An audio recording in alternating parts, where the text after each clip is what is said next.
우리가 신앙생활하면서 가장 많이 듣는 말씀 그리고 하게 되는 고백은 하나님의 은혜라고 하는 표현이죠. 그래요. 하나님의 은혜 가운데 우리는 살아가는데 은혜 중에 은혜가 과연 무엇일까? 어떤 은혜가 은혜 중에 은혜일까? 저는 오늘 택하심의 은혜가 하나님께서 우리에게 주신 은혜 중에 은혜입니다 라고 먼저 말씀드리고 싶습니다. 하나님께서는 하나님 당신의 뜻과 계획을 이루시기 위해서 사람들을 택하셔서 사용하시거든요. 그리고 민족을 택하시기도 하고, 우리가 알고 있는 것처럼 이스라엘 백성들의 자랑은 택함받은 민족이라고 하는 게 자랑이죠. 또 말씀을 먼저 받았다고 하는 것, 또 약속된 백성이라고 하는 게 그들의 자랑입니다. 참 부러웠습니다. 어린 시절 선생님들로부터 말씀 들을 때 택한 백성 이스라엘 그러면 참 부러웠어요. 그런데 말씀을 더 읽어가면서 배워가면서 알게 되었습니다. 저와 여러분들도 택함받은 하나님의 자녀인 줄로 믿습니다. 오늘 골로새서 말씀을 통해서도 사도 바울은 골로새 교인들에게 분명하게 말씀하고 있죠. 12절입니다. 그러므로 여러분은 하나님의 택하심을 입은 사랑받는 거룩한 사람. 아주 중요한 말씀입니다. 저와 여러분들은 택하심을 입은 사랑받는 거룩한 백성. 이 택하심의 은혜를 안다고 하는 것이 왜 중요한가? 저는 신앙생활에 있어서 아주 중요하다고 말씀하고 싶은데, 그것은 하나님께서 우리를 택하여 주셨다. 하나님께서 우리를 선택하여 주셨다고 하는 것을 깨닫고 믿는 순간 우리의 삶에는 큰 변화가 생깁니다. 하나님의 택하심을 알지 못했을 때, 그때는 우리의 마음이 어떻게 되냐면 내 자신이 늘 선택한다고 생각하면서 살아갑니다. 내가 선택한다. 하나님을 믿게 된 것도 내가 선택한 거지. 또 교회에서 신앙생활하는 것도 내가 그 교회 선택해서 내가 신앙생활을 하게 된 거지. 그런데 이렇게 생각하게 되면 문제가 생깁니다. 하나님을 자신이 원하는 것을 들어주시는 분이라고만 생각하고 마치게 됩니다. 목표도 계획도 뜻도 다 자기가 정해놓고 내가 선택한 하나님, 내가 선택한 것 들어주십시오 하는 신앙으로 머물러 있습니다. 하지만 바울은 정반대로 우리에게 이야기해주고 있죠. 하나님께서 우리들을 선택해 주셨다. 하나님께서 우리들을 선택해 주셔서 우리들은 선택받았고, 선택받은 우리들은 선택하신 하나님의 목적대로 살아야 되기 때문에 그래서 변화되는 것입니다. 오늘 말씀 골로새서는 하나님의 택하심을 받은 우리들, 바로 성도들이 어떤 모습으로 어떻게 살아가야 될지를 우리에게 잘 알려주고 있습니다. 먼저 사도 바울은 예수 그리스도의 성품으로, 예수 그리스도의 모습으로 우리가 옷을 입어야 된다고 먼저 가르쳐주고 있습니다. 12절의 후반부입니다. 바로 우리들 하나님의 택하심을 입은 사랑받는 거룩한 사람답게 살아야 되는 우리들이 동정심과 친절함과 겸손함과 온유함과 오래 참음을 옷 입듯이 입으십시오. 동정심과 친절함은 긍휼과 자비거든요. 개역성경은 이 대목을 긍휼과 자비라고 번역해 놓고 있습니다. 긍휼과 자비, 겸손과 온유와 누구의 성품이죠? 예수님의 성품입니다. 그리고 오래 참음까지 더해서 그것으로 옷 입듯이 입으십시오. 자, 어떻게 하면 이 옷을 우리가 잘 입고 살 수 있을까? 예수 그리스도의 성품을 우리가 옷 입듯이 어떻게 잘 입고 살아갈 수 있을까? 그게 바로 오늘 말씀의 내용입니다. 먼저 말씀드릴게요. 세 가지를 살펴볼 텐데, 첫 번째는 잘 벗어 던져야 되고, 두 번째는 잘 털어내야 되고, 세 번째는 한 가지를 꼭 더 해야 된다고 말씀하고 있습니다. 먼저 첫 번째, 잘 벗어 던져야 되는데, 예수 그리스도의 성품 그리고 예수님의 삶을 우리가 옷 입듯이 그렇게 덧입고 입고 사는 우리들이 가장 먼저 해야 될 것, 지금까지 입고 있었던 옷을 벗어 던져라 라고 하는 말씀입니다. 옛사람을 벗어버리십시오. 그래요. 누구든지 새 옷을 사고 그 새 옷을 입기 위해서는 지금까지 입고 있던 옷을 과감하게 벗어 던져야 되죠. 아깝다 하고 따로 놔둬도 안 됩니다. 아주 벗어 던져야 됩니다. 그런데 예수를 믿고 예수를 배우고 따라간다라고 하는 우리들, 성도들 가운데 옛사람의 옷을 벗어 던지지 못하고 그 위에다가 예수 그리스도를 덧입으려고 하는 모습이 보일 때가 있습니다. 옛사람을 벗어 던지지 못하면 새 옷을 제대로 입을 수가 없거든요. 그래서 사도 바울은 오늘 골로새서 3장 9절에 이것을 벗으라고 이렇게 말씀하고 있습니다. 자, 8절과 9절을 함께 보실까요? 그러나 이제 여러분은 그 모든 것, 이제 우리가 벗어 던져야 될 것 말씀하고 있습니다. 곧 분노와 격분과 악의와 회방과 여러분의 입에서 나오는 부끄러운 말 버리십시오. 서로 거짓말을 하지 마십시오. 그러면서 여러분은 옛사람을 그 행실과 함께 벗어버리고 10절 새 사람을 입으십시오. 그래요. 우리가 예수님 믿기 전에 다른 사람에 대해서 분노하고 그리고 악한 마음을 가질 때 있을 수 있습니다. 그리고 때로는 비방할 때도 있죠. 하지만 하나님의 택하심을 받은 사람으로 살아갈 때는 더 이상 그 옛사람의 모습을 간직하고 있으면 안 됩니다. 벗어 던져야 됩니다. 분노에 사로잡혀서 살아가는 것 아니라 온유함으로 품어줄 수 있는 예수님으로 옷 입는 우리들 되어야 됩니다. 예수님 믿기 전에는 악한 마음으로 다른 사람들 비방하면서 살아갈 수도 있겠지만 이제는 똑같은 상황일지라도 긍휼의 마음을 가지고 온유한 마음을 가지고 자비한 마음을 가지고 품어줄 수 있는 우리들의 모습, 그게 바로 택하여 주신 하나님께서 원하시는 모습입니다. 때때로 예수를 내가 잘 믿는다고 하지만 옛사람의 모습을 벗어던지지 못해서 여전히 옛사람의 모습에 사로잡혀 있어서 예수 그리스도로 덧입는 것 힘들어하는 우리들의 모습을 스스로 볼 때가 있습니다. 그럼에도 날마다 옛사람의 모습 벗어버리고 예수 그리스도로 덧입기 위해서 힘쓰고 애쓰는 모습이 저와 여러분의 모습이 되어야 될 줄로 믿습니다. 자, 이제 두 번째입니다. 하나님께서 택하여 주신 우리들은 잘 털어내면서 살아갈 수 있어야 합니다. 사도 바울은 골로새 교인들에게 또 이렇게 이야기하지요. 13절 누가 누구에게 불평할 일이 있더라도 서로 용납하여 주고 서로 용서하여 주십시오. 서로 용납해 주고 서로 용서해 주는 게 털어내는 겁니다. 이런 거죠. 새 옷을 입었습니다. 새 옷을 입었는데 그 새 옷에 뭔가 자꾸 묻을 때가 있죠. 그러면 빨리빨리 털어내야 됩니다. 사람들 사이에 늘 만족하는 그런 관계와 그런 모습이면 좋겠는데 반드시 그런 것만은 아니죠.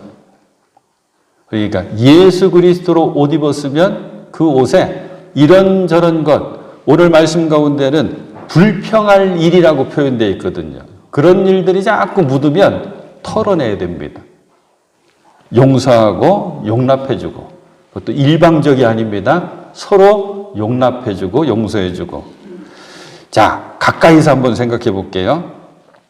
너무나도 사랑하고 사랑하는데도 또 죽도록 사랑한다고 표현하죠. 그래서 결혼했습니다. 부부가 되었습니다.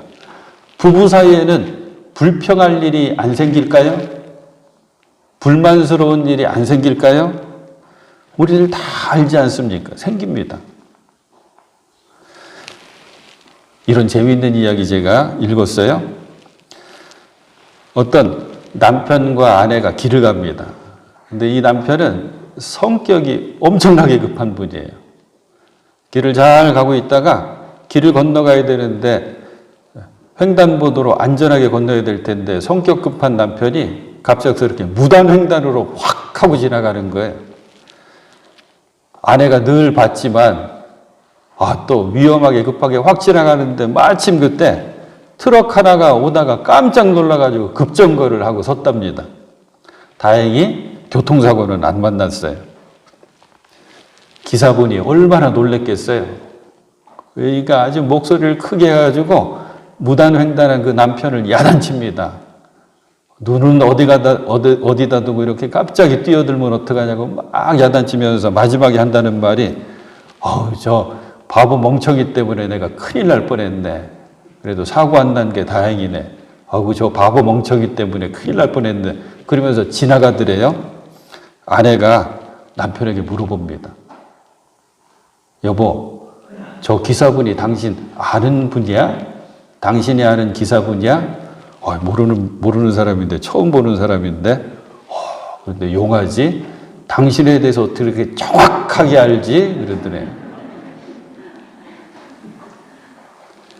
부부 사이에도 불평할 일, 불만스러운 일 자꾸 생기잖아요. 감정 조절이 막 그러면 안 됩니다. 목소리만 들어도 짜증난다고 합니다. 이건 최고의 단계인데 아주 불평불만 생기면 현관에 벗어놓은 남편의 신발만 봐도 화가 난다. 제가 그렇게 써놨어요. 하물며 부부 사이에도 그런데 하물며 다른 사람들과의 관계 속에서는 불만스러운 일이 안 생길 수가 없는 거죠. 가족 간에 당연합니다. 직장에서도 당연합니다. 이웃 사이에도 당연하고 심지어 교회에도 예외일 수가 없습니다. 그래서 사도 바울은 이야기해 주는 거예요. 골로새 교회 성도 여러분들, 여러분 사이 앞으로 이런 일 일어날 수가 있습니다. 불만스러운 일, 불평거리가 생길 수가 있습니다. 그럴 때 이렇게 털어버리십시오 하고 알려주는 게 서로 용납하십시오. 서로 용서해 주십시오. 근데 이게 어려운 거 알잖아요. 사도 바울도 알았나 봐요. 그러니까 서로 용납해주고 용서해주는 게 잘 안 될 때 누구를 떠올리냐고 말씀하고 있냐면 주님을 기억하십시오. 자, 13절 후반부에 서로 용납해주고 서로 용서하여 주십시오. 주님께서 여러분을 용서하신 것과 같이 여러분도 서로 용서하십시오. 그러니까 그럴 때 십자가에서 나를 용서해 주시고 나를 품어주신 용납해 주신 예수님 생각하십시오. 이렇게 우리에게 알려주는 거죠. 용서 그러니까 예수님과 베드로가 나눴던 그 용서에 대한 교훈 우리들이 다 잘 알고 있죠. 마태복음 18장에 나오는데 베드로가 예수님에게 질문하죠. 주님, 형제가 내게 죄를 범하면 몇 번이나 용서해 주리이까?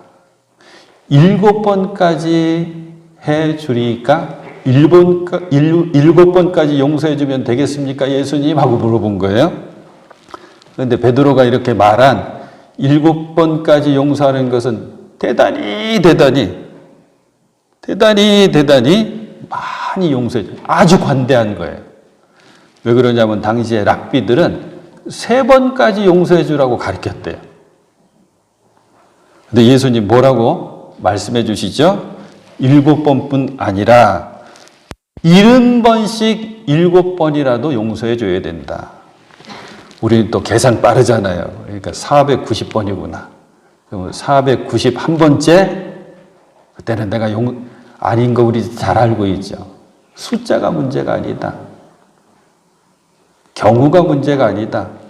끝까지 용서해 줄 줄 알아야 된다. 다시 또 질문 던져요. 어렵죠? 우리가 머리로는 아는데 정말 어렵단 말이에요. 근데 그때 여러분들은 기억하셔야 돼요. 내가 왜 이렇게 용납해주고 용서해주는 걸 못할까? 하나님의 마음을 우리가 제대로 헤아려 알지 못하기 때문입니다. 저는 때때로 이렇게 용납해주고 용서해주고 이런 말씀들을 떠올릴 때마다 제 나름대로 하는 방법이 있어요. 하나님께서 우리를 지으셨다라고 하는 창세기의 말씀을 다시 한번 기억하는 거예요. 나를 하나님께서 지어주셨지? 맞아. 아멘. 그렇다면 내가 용납해주고 용서해주는 그 사람도 누가 지어주셨어요? 하나님께서 지어주셨지. 근데 하나님께서 지어주실 때는 누구의 형상대로 지어주셨다 그랬냐면 하나님의 형상 따라 지어주셨다 그랬거든요. 그러면 그분을 떠올리면서 그 사람을 떠올리면서 그분 속에 담겨있는 하나님의 형상을 찾아보는 거예요. 찾기가 쉬울까요? 어려울까요? 쉽지가 않아요. 그래도 찾아내야 돼요. 찾으려고 애써야 돼요. 아, 하나님께서 나를 사랑하시는 것처럼 그분도 사랑하시는구나. 이 생각하면서 용서할 수 있는 마음을 자꾸 만들어야 되는 거죠. 그런데 그러다 보면 깨달아요. 나만 용납해주고 용서해주는 것이 아니라 상대방도 나를 용서해주고 용납해줘야 되는 거예요. 이러지 않게 만드는 것이 악한 영, 사탄의 마음입니다. 왜 그러냐면 사탄은 절대로 품어주고 용서하게 만들질 않아요. 작은 허물이라도 찾아내고 지적하고 정죄하고 그러면서 자꾸 문제를 만들고 틈을 벌리는 거죠. 사랑하는 여러분, 예수 그리스도로 옷 입었다면 그것에 자꾸 묻는 먼지, 때, 여러 가지 더러운 것들 잘 털어내며 살아가시는 사랑하는 여러분 되실 수 있기를 축복합니다. 하실 수 있겠어요? 이래도 어렵다. 이래도 어렵다 그러면 제가 마지막 성경 말씀 한 구절을 딱 떠올리시면 돼요. 로마서 12장 19절 말씀 제가 읽어드릴게요. 사랑하는 여러분, 여러분은 스스로 원수를 갚지 말고 그 일을 하나님의 진노하심에 맡기십시오. 성경에도 기록하기를, 여기 성경은 뭐냐면 로마서니까 사도 바울이죠. 사도 바울이 쭉 말씀을 쓰면서 이 구약의 말씀에도 있습니다. 신명기에 있는 말씀이에요. 원수 갚는 것은 내가 할 일이니 내가 갚겠다고 주님께서, 하나님께서 말씀하십니다. 뜻이 뭐예요? 하나님께 맡기라는 거예요. 사랑하는 여러분, 먼저 주님을 기억하십시오. 저 십자가에서 나를 다 품어주신 주님을 생각하면서 서로 용납하고 서로 용서해 줄 수 있는 이 예수 그리스도 옷 입었는데 묻은 이 먼지들, 이런 때들 잘 털어버리며 사시는 사랑하는 여러분 되실 수 있기를 축복합니다. 가장 중요한 세 번째입니다. 하나님으로부터 택함받은 우리들, 예수 그리스도로 옷 입은 우리들 꼭 한 가지를 더 해야 되는데 사랑을 더하십시오. 사랑 더하기. 그래요. 예수님을 우리가 믿을 때는 오늘 말씀을 통해서도 짧은 말씀이지만 여러 가지 지켜야 될, 행해야 될 신학의 덕목들이 나왔죠. 동정심이 있어야 되고 친절함이 있어야 되고 그게 긍휼과 자비라고 그랬어요.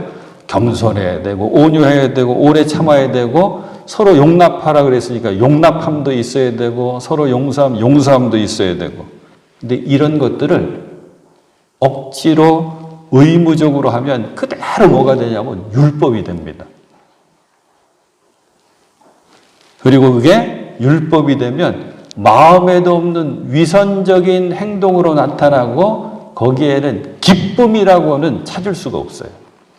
근데 이 모든 주님께서 말씀을 통해서 우리에게 이렇게 살아라고 하는 그 말씀들을 우리가 지킬 때 꼭 한 가지를 더 해야 되는데 그게 바로 사랑을 더하면 달라진다는 거죠. 그래서 오늘 말씀 가운데 나오잖아요. 사랑은 완전하게 묶는 띠입니다. 사랑하는 여러분, 저와 여러분들의 신앙의 모습이 여기까지 나갈 수 있기를 간절히 소망합니다. 오늘 말씀 준비하면서 생각해 봤어요. 지금 우리 시대, 저도 그렇고 여러분도 포함되고 우리 이웃들도 포함되고 뭐가 문제일까? 모두들 지쳐 있죠. 그리고 불안해합니다. 여전히 두려워하고요. 그래서 사회학자들은 지금 우리가 살고 있는 이 시대를 피로사회라고 표현해요. 피로감에 아주 찌들어 있는 거예요. 지쳐 있는 거. 그래요. 피로사회. 그리고 불안함이 계속해서 없어지지 않고 계속 이어지니까 불안사회라고 그렇게 표현을 합니다. 근데 여러분 알고 계세요? 두려움, 불안함의 반대말이 뭔가 하고 봤더니 사랑입니다. 요한일서 4장 18절에 이런 말씀이 있어요. 사랑에는 두려움이 없습니다. 완전한 사랑은 두려움을 내쫓습니다. 두려워하는 사람은 아직 사랑을 완성하지 못한 사람입니다. 사람들이 다들 힘들어하고 두려워하는데 여기에 우리가 뭘 꼭 더해야 되겠다? 사랑을 더해야 되겠다. 사랑에는 두려움이 없습니다. 완전한 사랑은 두려움을 내쫓습니다. 이 말씀을 이제 한참 묵상하면서 이제 말씀을 준비하고 이제 원고를 쓰는데 갑자기 제 마음속에 또 흥얼흥얼 나오는 노랫말이 있었어요. 그게 뭐냐면 사랑이 필요한 거죠라고 하는 가요가 하나 있어요. 변진섭이라고 하는 가수가 부른 노래 자세히 찾아봐요. 가사가 궁금해가지고 그랬더니 작사도 본인이 했더라고요. 정확한 제목은 우리의 사랑이 필요한 거죠. 시작이 이렇게 돼요. 그대 어깨 위에 놓인 짐이 너무 힘에 겨워서 지금 사람들이 다 이렇게 어깨에 무거운 짐을 진 것처럼 막 지쳐있고 힘들어하고 있잖아요. 두려워하고 있고 힘에 겨워서 그러면서 쭉 되는데 제가 흥얼흥얼거린 후렴이 이거예요. 우리가 저마다 힘에 겨운 인생의 무게로 넘어질 때 그 순간이 바로 우리들의 사랑이 필요한 거죠. 이 가수가 가사를 쓰면서 이렇게 고백하는 거예요. 사람들이 다 두려워하고 지쳐있고 피곤해하고 그래서 인생의 무게로 자꾸 넘어지려고 할 그때 그 순간이 바로 우리들 서로서로의 사랑이 필요한 거죠. 사랑이 더하기 돼야 되죠. 요 2절 가사 보면 힘들고 지치고 막 외롭다 홀로 있다는데 그 옆에 그래도 내 옆에는 하늘이 있으니까 이런 가사도 있어요. 사랑하는 여러분, 오늘 주신 말씀, 우리들이 이 말씀을 잘 들으려면 이 말씀은 그대로 적용해서 실천해야 됩니다. 먼저는 뭐라 그랬어요? 은혜 중에 은혜는 하나님께서 우리를 택하여 주신 은혜구나. 내가 선택한 게 아니라 하나님께서 먼저 우리를 택하여 주셨구나. 근데 하나님의 택하심을 받은 우리들은 예수 그리스도로 옷 입어야 되는데 이 옷을 입기 위해서는 옛사람의 옷은 벗어버려야 되는구나. 그 귀한 예수 그리스도로 옷 입었는데 자꾸 뭐가 묻는다면 털어버려야 된다. 서로 용납해주고 용서해주고 거기에 반드시 사랑을 꼭 더해야 된다. 꼭 여러분의 하루하루의 삶 속에 적용되는 말씀 될 수 있기를 간절히 소망합니다. 자, 오늘 말씀 마무리하면서 재미있는 글 하나 소개해 드릴게요. 이거는 설교 준비 다 해놓고 아까 일부 예배 시작하기 전에 문득 생각난 건데 제가 좋은 글들 이렇게 가끔 읽으면 기억하려고 하잖아요. 말씀들을 이렇게 인용하기도 하려고. 사랑차 끓이기라고 하는 좋은 글이 있어요. 사랑차 끓이기. 아주 이제 유머가 살짝 담겨 있는 사랑차 끓이기인데 제가 소개를 해드릴게요. 그런데 이걸 들으실 때는 여러분들이 해 주셔야 될 게 있어요. 뭐냐면 여러분 마음속에 아직도 미워하는 먼 사람이 있다. 한 사람이 됐든지 두 사람이 됐든지 여러 사람이 됐든지 난 그 사람 싫어. 그 사람 미워해. 근데 오늘 말씀을 봤더니 오늘 설교를 들었더니 뭐 용납해주고 용서해주라는데 어떻게 하면 될까? 막 이러신다면 그 사람을 딱 머릿속에 떠올리시면서 들으셔야 돼요. 자, 떠올리시면서 사랑차 끓이기. 첫 번째, 불평과 화해 뿌리까지 싹 잘라가지고 깨끗하게 손질해가지고 옆에다 둔다. 두 번째, 교만과 자존심, 그것은 속을 깨끗하게 싹 파내가지고 깨끗하게 씻어서 말려놓는다. 세 번째, 짜증은 껍질을 싹 벗겨내고 넓은 마음속에다가 절여둔다. 네 번째, 실망과 미움은 씨앗을 하나도 남김없이 싹 빼낸 후에 용서라고 하는 것을 잘 풀어놓은 물에다가 살짝 삶아가지고 데쳐놓는다. 재료가 네 가지가 준비된 거예요. 이 모든 재료를 한 주전자에다가 넣고 거기다가 인내 한 스푼, 사랑 한 스푼 첨가해가지고 그 쓴맛이 싹 사라질 때까지 오래도록 달인다. 그 다음에 기쁨과 감사로 잘 저어가지고 미소를 예쁘게 몇 개 살짝 띄워가지고 깨끗한 믿음의 잔에다가 부어서 따뜻할 때 마신다.